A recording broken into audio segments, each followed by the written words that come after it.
Howdy, partners. Welcome back to PWT Rely News with your host, Mosey Along. And tonight, in Surrender or Reassign, we're going to be talking about the PREZ, who dismisses inflation while his voters are living it, the pain. We're looking at a widening gap, not between political parties, but between the PREZ'S words and the public's lived reality.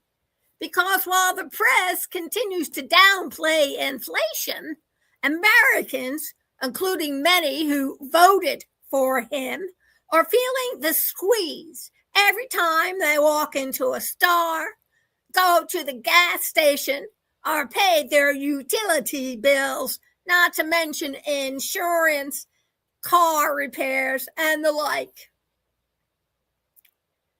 And the disconnect, according to new reporting, is that the PREZ actually recently brushed off the concerns about raising prices.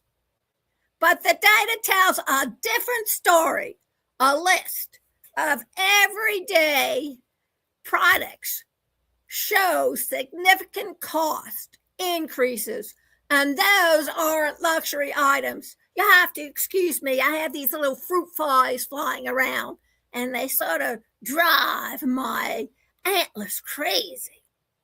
Okay, these are the basics, the things the family buy every week.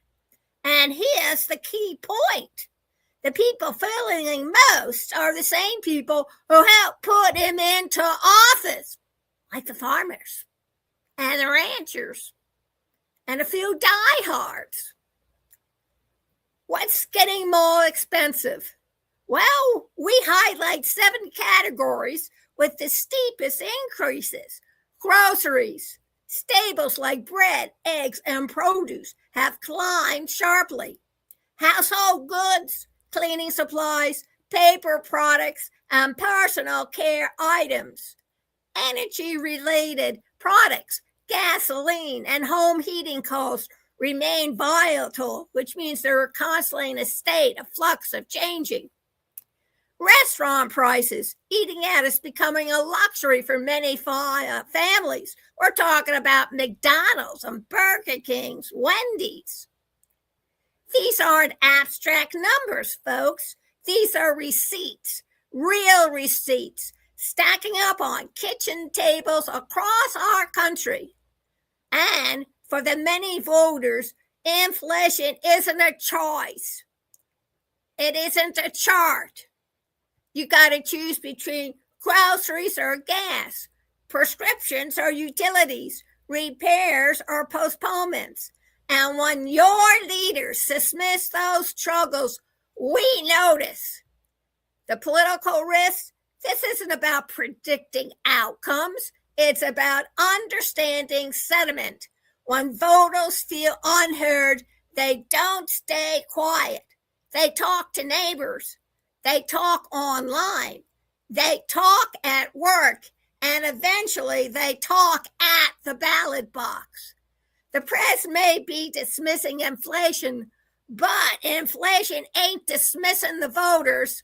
So the question truly becomes, when the lived experience of the public collides with the messaging from the top, who gets reassigned? The narrative or the leadership behind it? This is Mosey Along. Stay alert, stay aware, stay informed, and just don't sit on your duff and close your eyes hoping the problem will go away. Have you heard? They think that the grocery prices will remain where they are, if not higher. And think about the PREZ and how he lives, the other half of this country. Maybe you should do something about it instead of saying, woe is me, and wring your hands. They certainly did it during the Revolutionary War. They didn't wait for worse to happen. They took matters into their own hands. Maybe it's time you did too. Have a cool weekend and make sure when you go into the shade, your hand flops the right way so you catch the breeze.